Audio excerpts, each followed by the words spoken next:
지금 우리가 지금 특세를 진행하고 있는데, 제가 특세를 진행하기 전부터 우리 집에 딸이 지금 7살인데 예솔이한테, 예솔아 특세할 때는 새벽기도 나가야지 그랬어요. 그러니까 대답을 잘해요. 알았어 이러더라고요. 그런데 잘 때는 그렇게 이야기했는데 새벽에 깨울 때는 못 일어나더라고요. 그런데 오늘 눈이 왔지 않습니까? 어제 밤부터 해가 눈이 좀 와가지고 좀 쌓였는데, 아침에 이제 새벽기도 끝나고 나가면서 중고등부 친구들이 이렇게 눈사람을 작게 해가지고 그 현관 앞에 딱 이렇게 만들어 놨더라고요. 보니까. 그래가지고 아침에 가가지고 이제 예솔이가 자고 있길래, 예솔아 눈 왔다 그러면서 교회 현관에 눈사람 2개 만들어 놨더라 하면서 네 오빠들이 하니까 눈을 번쩍 뜨더니만 바로 일나리만 밖에, 그때 집사람이 밖에서 그 부엌에서 뭘 하고 있었는데, 엄마 교회 앞에 눈사람 있대 하면서 막 바로 일나더라고요. 제가 그걸 보면서 예솔이가 겨울이 되니까 눈 오는 걸 지금 되게 사모하고 있거든요. 눈이 언제 오나 눈이 언제 오나. 내가 그걸 보면서 우리의 신앙이 저래야 되지 않겠나라는 생각을 했습니다. 우리가 말씀을 듣는 자리에 눈이 번쩍 떠여서 나와서 그 말씀을 들으려고 해야 되고, 기도하는 자리에 나와서 정말 그러한 사모하는 마음으로 하나님께 기도해야 된다라는, 그걸 보면서 그냥 그런 생각이 들었었습니다. 그러니까 여러분들도 이 시간 말씀을 들을 때 사모하는 마음으로 말씀을 듣기를 바라겠습니다. 오늘 본문에 아브라함은 믿음이 늘 한결같았던 것은 아니었습니다. 가나안 땅에 거주한 지 이제 10년째가 되었습니다. 아브라함의 나이는 80대로 접어들었습니다.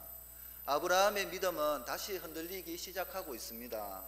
이러한 연약한 모습은 하나님의 백성의 보편적인 특징이기도 합니다. 아내 사라가 오래도록 아이를 낳지 못하자 아내와 상의하여 대리모를 통해 아이를 얻기로 합니다. 그래서 사라가 자기 남편 아브라함에게 여종 하갈을 아내로 줍니다. 임신한 하갈은 사라의 학대를 피해 도망하다가 하나님의 사자를 만나게 되는 내용입니다. 그리고 하갈은 그 하나님을 통해 나를 살피시는 하나님이라고 고백하며 돌아와서 아들을 낳고 이스마엘이라 이름을 짓습니다. 오늘 본문을 통해 우리에게 주시는 말씀을 살펴보면, 먼저는 성도는 사람의 말보다 하나님의 말씀에 먼저 귀 기울여야 합니다. 아브라함의 아내 사라는 후사에 대한 하나님의 약속에도 불구하고 아이를 낳지 못하자 급기야 자신의 여종이었던 하갈을 아브라함에게 첩으로 주었습니다. 사라의 이런 행동은 하갈을 통해서라도 자녀를 얻기 위함이었습니다. 즉 사라는 남편이 하나님으로부터 후사에 대한 약속을 받았음에도 불구하고 자신이 나이가 많아 생산할 수 없다는 생각에 이르자 자신의 여종인 하갈을 남편에게 첩으로 주어 생산케 함으로써 아브라함의 대를 잇고자 한 것입니다. 사라의 이러한 생각과 행동은 자신을 희생해서라도 남편의 대를 잇고 어떻게든 하나님의 약속을 이루어드리려는 충정의 시작이었다는 점에서는 긍정적으로 평가될 수 있습니다. 하지만 그녀의 행동이나 생각은 하나님의 약속과 무에서 유를 창조하시고 없는 것을 있는 것처럼 부르시는 하나님의 전능하신 능력을 신뢰하지 못했다는 점에서는 불신앙의 죄를 범한 것일 뿐만 아니라 자신의 이성적인 판단과 인간적인 의지를 하나님의 뜻과 말씀보다 더 앞세웠다는 점에서 교만한 행동이었다고 이야기를 하고 있습니다. 진정 참 신앙은 하나님의 약속을 그대로 믿고 받아들일 뿐만 아니라 어떠한 경우에도 하나님의 뜻을 앞세우며 그의 말씀에 철저히 순종하는 것입니다. 한편 사라는 2절에 여호와께서 내 출산을 허락하지 아니하셨으니 원하건대 내 여종에게 들어가라. 내가 혹 그로 말미암아 자녀를 얻을까 하노라 하고 아브라함에게 말하였습니다. 그러자 아브라함은 사라의 말대로 하였습니다. 아브라함이 사라의 말을 들으니라. 이것은 아브라함이 하나님의 말씀보다 아내 사라의 말에 더 귀를 기울였음을 의미합니다. 아브라함은 갈대아 우르와 하란에서 하나님으로부터 소명을 받은 후 자손 번성에 대한 약속을 거듭해서 받아왔습니다. 더욱이 하나님께서는 아브라함과 헷불 언약까지 맺어주심으로 그에게 후사를 주실 것을 분명히 하셨습니다. 따라서 그는 하나님의 약속의 말씀을 굳게 믿고 하나님께서 그에게 후사를 허락하기까지 인내하며 기다려야 옳았습니다. 그러나 그도 연약한 인간인지라 하나님의 약속에도 불구하고 후사가 나지 아니하자 하나님의 말씀을 의심하기 시작했습니다. 그러던 차에 아내 사라가 하갈과 동침하여 자녀를 낳을 것을 제언하자 그것을 뒤도 돌아보지 않고 전격적으로 수용하게 된 것입니다. 아브라함은 누구를 통해 자녀를 얻든 후사만 얻으면 그것을 하나님의 약속의 성취라고 생각했을지도 모릅니다. 아무튼 아브라함은 하나님의 말씀보다는 사람인 사라의 말에 먼저 귀를 기울이고 말았습니다. 그리고 그 결과 그는 가정의 불화와 하나님과의 교제 단절이라는 엄청난 시련을 겪어야 했습니다. 여러분 한번 생각해 보시기 바랍니다. 남자들이 아내하고의 이렇게 관계 속에서 우리가 방금 이 성경만 봐도 분명히 아브라함에게 후처를 준 사람은 사라인 여자였습니다. 그런데 저번에 목사님하고 어떤 아브라함의 믿음이라는 하여튼 그런 영화를 한번 같이 본 적이 있는데 거기에 이 아브라함의 그 일생을 말하면서 그 영화에서도 분명히 후처를 준 사람은 사라였거든요. 그래서 아브라함은 그 아내의 말을 잘 따랐어요. 순종을 잘했어요. 그리고 나서 이제 그 하갈과 동침을 하고 아들 이스마엘을 놓고 이 이스마엘이 이제 자기 그때 이제 당시에 이제 태어났던 이삭을 막 괴롭히고 하니까 아브라함을 막 머쓱해요. 그러니까 아브라함은 아무 말도 믿음의 사람이어서 그런지는 모르겠는데 아무 말도 하지 않고 사라가 막 이렇게 말하는 대로 그냥 가만히 듣고 있다가 마지막에는 그냥 안아주면서 막 이렇게 사라를 품어주더라고요. 아, 저게 남자의 사랑이구나라는 걸 깨달았는데, 근데 그때 이제 목사님하고 자고 오면서 했던 이야기가 여자들은 왜 저럴까? 분명히 본인이 하라고 했는데, 그리고 남편은 아내에게 그 아내의 말을 그냥 따랐을 뿐인데 왜 내가 남편이 잘못했다는 듯이 말을 할까? 그러니까 목사님이 하시는 말이 목사님도 그렇게 생각했어요. 그러면서 남자들이 다 그렇게 생각하는구나 라고 이렇게 이야기를 하시더라고요. 여러분들은 어떻게 생각하십니까? 동의하십니까? 그런데 우리 교회에 있는 이렇게 남자분들은 보면은 이 아브라함과 같은 마음을 가지고 있는 것 같아요. 아내가 이렇게 이야기하든 저렇게 이야기하든 다 수용을 하더라고요. 근데 제가 겪어봤을 때는 여기 계시는 권사님들, 여자 성도님들은 나중에 저를 미워하지 마시기 바랍니다.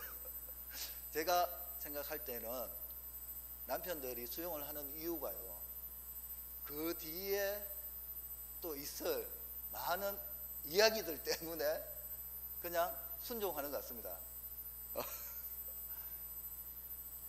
저 뒤에서 누가 고기를 끄덕끄덕 하면서 하시는데, 어쨌든 이 아브라함도 그렇게 해서 아들을 낳았습니다. 그리고 사라의 말을 듣고 하나님의 그 응답을 받았습니다. 그래서 아브라함은 이때 아내 사라의 그 말을 들으면서 생각을 했습니다. 누구를 통해 자녀를 얻던 나의 씨로 태어난 자녀면 하나님의 그 약속을 이을 후사, 약속의 성취라고 생각했을 것입니다. 아무튼 아브라함은 하나님의 말씀보다 사람의 말인 사라의 말에 귀를 기울였다는 것입니다. 이와 같이 성도가 하나님의 말씀보다 사람의 말에 먼저 귀 기울일 때에는 그 결과는 항상 악하게 나타난다는 것입니다. 우리가 잘 아는 아담의 범죄는 이를 보다 뚜렷이 증거해 줍니다. 창세기 2장 17절에 하나님은 아담과 선악과 언약을 맺으시고 선악과를 따먹지 말 것과 그것을 먹는 날에는 정령 죽으리라고 경고하셨습니다. 따라서 아담은 어떤 경우에도 선악과를 먹지 말아야 했습니다.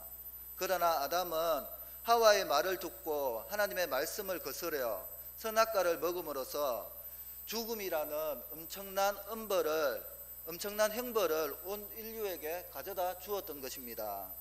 물론 성경에 아담이 하와의 말을 들었다는 말은 없습니다.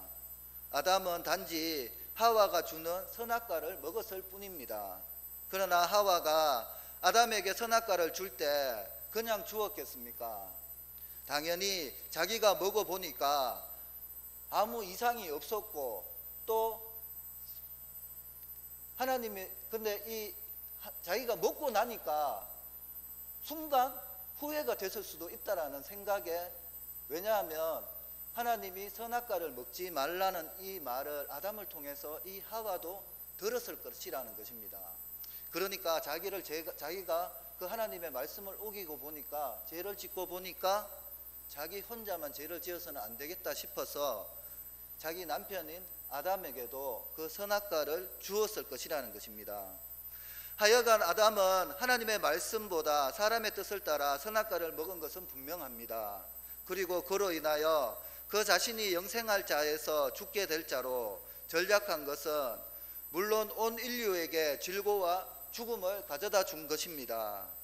이처럼 사람의 말은 그것이 아무리 지혜로운 것처럼 보이는 것이라 할지라도 하나님의 말씀과 상반되는 것은 그것을 듣는 자에게 해를 가져다 줄 뿐입니다. 사람이 아무리 지혜로워도 하나님의 지혜에는 비교할 수 없습니다. 그리고 하나님이 우리에게 어떤 사실을 말씀하시는 것은 그것이 우리에게 최선이 되기 때문입니다. 따라서 우리는 어떤 경우에도 사람의 말을 하나님 말씀보다 우선시 해서는 안 될 것입니다. 우리는 항상 사람의 말보다 하나님의 말씀에 먼저 귀 기울여야 합니다.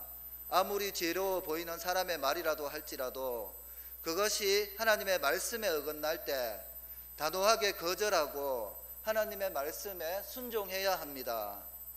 잠언 1장 33절에 오직 나를 듣는 자는 안연히 살며 재앙의 두려움 없이 평안하리라. 이 말씀처럼 살아갈 때 우리는 나를 살피시는 하나님의 인도함으로 형통의 삶, 복된 삶을 살게 될 것입니다. 우리 모두는 사람의 말도 물론 귀 기울여 잘 들어야 하지만 하나님의 말씀과 배치가 된다면 우선적으로 하나님의 말씀에 먼저 귀 기울여 인내하며 믿음으로 그 약속의 성취를 이루어 나가는 우리 모두가 되기를 축원을 드립니다. 두 번째는 하나님의 말씀에 순종할 때 바른 인생길로 갈 수 있다고 말씀합니다. 8절을 보면 여주인 사라의 학대를 피하여 도망하는 하갈을 만난 여호와의 사자는 그녀에게 내가 어디서 왔으며 어디로 가느냐고 질문을 하고 있습니다. 그런데 하나님은 우리 인생의 모든 것을 알고 계시는 분이신데 하갈에게 왜 이렇게 질문을 했을까요? 정말 하나님께서 하갈이 어디서 와서 어디로 가는지 모르기에 질문을 했겠습니까? 절대 그렇지 않습니다. 하나님은 단지 이 질문을 통해서 하갈에게 그녀가 가고 있는 인생의 방향을 살펴보도록 하고자 이런 질문을 하갈에게 던지신 것입니다. 즉 하나님은 지금 하갈에게 주인으로부터 도망하는 일이 바람직하지 않은 일이며, 또한 그녀가 가고자 하는 길은 바른 길이 아님을 깨우쳐 주심으로써 그녀로 하여금 바른 길로 돌이키도록 하고자 이 질문을 던지신 것입니다. 우리는 이와 유사한 질문을 창세기 3장에서도 발견할 수 있습니다. 즉 하나님은 범죄하고 하나님의 낯을 피해 숨은 아담을 향하여 내가 어디 있느냐고 하셨습니다. 과연 하나님이 아담이 있는 것을 몰라서 이와 같이 또 물으셨겠습니까? 아닙니다. 하나님은 아담에게 범죄한 그의 인생의 현 주소를 물으심으로 그의 잘못을 깨우치시고자 하신 것입니다. 이러한 질문은 아담이나 하갈에게 뿐만 아니라 오늘 우리에게도 동일하게 던져지고 있습니다. 우리가 어디서 와서 어디로 가느냐? 여러분, 지금 나의 인생의 현 주소는 어디에 있습니까? 여러분은 과연 바른 인생길을 가고 있습니까? 인생의 현 주소를 살펴보시고 만약 그 길이 바른 길이 아니라면 즉시 회개하고 돌이켜야 합니다. 하나님은 돌이키는 자를 용서하시고 위로하시나 그렇지 않은 자는 영원한 멸망에 처하실 것입니다. 잠언 14장 12절에 어떤 길은 사람의 보기에 바르나 필경은 사망의 길이라고 하였습니다. 내가 생각할 때 이게 하나님의 뜻인 것 같고 이게 나를 향하신 하나님의 계획인 것 같은데, 필경은 결국은 그 길이 내 욕심으로 인한 사망의 길이 될 수 있다는 것입니다. 그렇다면 우리는 어떻게 해야 합니까? 바로 하나님의 말씀에 순종할 때 바른 길로 갈 수 있습니다. 8절에서 언급한 것처럼 방황하고 있는 하갈에게 내가 어디로 왔으며 어디로 가느냐고 물으신 후 9절에 말씀을 통해 방향을 잡아주고 있습니다. 여호와의 사자가 그에게 이르되 내 주인에게로 돌아가서 그 수하에 복종하라고 했습니다. 이것은 하나님께서 인생의 그릇된 길로 가고 있는 하갈에게 그녀가 가야 할 인생의 바른 길을 제시해 주신 것이라고 하겠습니다. 물론 하갈의 입장에서 주인의 학대를 피해 도망 나온 하갈에게 있어서는 이 같은 하나님의 지시는 너무 가혹하다고 느껴질 수도 있었을 것입니다. 하지만 하나님은 하갈에게 문제는 현실을 회피함으로 해결되는 것이 아니라 현실을 끌어안고 인내함으로 극복할 때 해결될 수 있다는 진리를 가르쳐 주신 것입니다. 현실의 문제는 거기서 도망한다고 해서 결코 해결되지 않습니다. 현실 문제는 거기에 직접 부딪혀서 기도로 주님의 도우심을 의지하며 인내하는 가운데 최선을 다해 극복하려고 노력할 때 해결될 수 있습니다. 참으로 우리 인생은 하나님의 뜻이 비록 인간의 눈으로 볼 때 어렵고 고통스러운 길이라 할지라도 거기에 순종할 때 바른 인생길을 갈 수 있다는 것입니다. 우리 인생을 가장 잘 아실 뿐만 아니라 은혜와 자비가 무한하신 하나님께서 우리에게 가장 좋은 길을 보여주시지 않겠습니까? 실제로 하갈은 15절 16절을 보면 하나님의 명령에 순종하여 주인에게 돌아갔을 때 문제를 해결받을 수 있었습니다. 이처럼 하나님이 제시해 주시는 길은 우리 인생에게 있어서 가장 복된 최선의 길입니다. 그러면 여기 있는 우리 모두는 인생의 바른 길을 가기 원하십니까? 그렇다면 우리에게 바른 삶의 방향을 제시해 주시는 하나님의 은혜로우신 음성에 귀를 기울이고 거기에 순종하시기 바랍니다. 말씀의 순종 앞에 아름다운 미래가 우리를 기다리고 있을 것입니다. 이 은혜에 동참하는 우리 모두가 되기를 축원을 드립니다. 마지막으로 하나님께서 성도들을 귀하게 여기시는 이유는 바로 우리 안에 계시는 그리스도 때문이라고 말씀하고 있습니다. 13절에 보면 주인 사라의 학대를 못 이겨 도망친 하갈이 광야에서 절망적인 상황에 처했을 때 하나님의 사자가 그에게 나타나셨습니다. 그리고 그녀에게 위로와 자손 번성의 약속을 주셨습니다. 이에 하갈은 감사와 감격으로 하나님을 나를 살피시는 하나님이라고 고백하였습니다. 하갈의 고백대로 하나님은 그녀의 모든 처치와 행편을 다 살피시고 계셨습니다. 그것은 하나님의 사자가 하갈이 절망적인 상황에 처했을 때 나타나신 사실로 입증이 되고 있습니다. 물론 여기서 하나님께서 하갈의 모든 처지와 행편을 살피셨다는 것은 그녀를 귀하게 여기시고 그녀를 도우며 보호하실 의지를 가지셨음을 시사해 주고 있습니다. 그렇다면 하나님께서 하갈을 귀하게 여기신 이유가 무엇입니까? 그녀에게 하나님께 귀히 여김을 받을 만한 어떤 조건이나 공로라도 있었습니까? 우리가 알고 있고 보듯이 아무것도 없었습니다. 하갈 자신에게는 하나님께 귀히 여김 받을 만한 아무런 조건이나 공로가 없었습니다. 사실 하갈은 하나님께 약속을 받지도 못했습니다. 또한 그녀는 애굽 출신 여종에 불과했습니다. 사라의 호의로 아브라함의 첩이 되고 아이를 잉태하였음에도 불구하고 그 여주인 사라를 멸시하는 배은망덕함을 보이기도 했던 여인이었습니다. 그럼에도 불구하고 하나님께서 그녀를 귀하게 여기신 이유는 단 하나였습니다. 바로 하나님의 언약을 받은 아브라함의 씨가 그 속에 있었기 때문이었습니다. 그렇습니다. 하나님은 하갈이 비록 언약의 후사는 아니었지만 당신의 언약을 받은 아브라함의 씨를 잉태하고 있었기에 그녀를 귀히 여기사 살펴주신 것입니다. 이것은 하나님께서 우리 성도들을 귀히 여기시는 이유와 같습니다. 사실 인간적인 조건만 본다면 하나님께서 우리를 귀하게 여기실 이유는 하나도 없습니다. 우리가 우리를 살펴보면 우리의 인간적인 조건이 무엇입니까?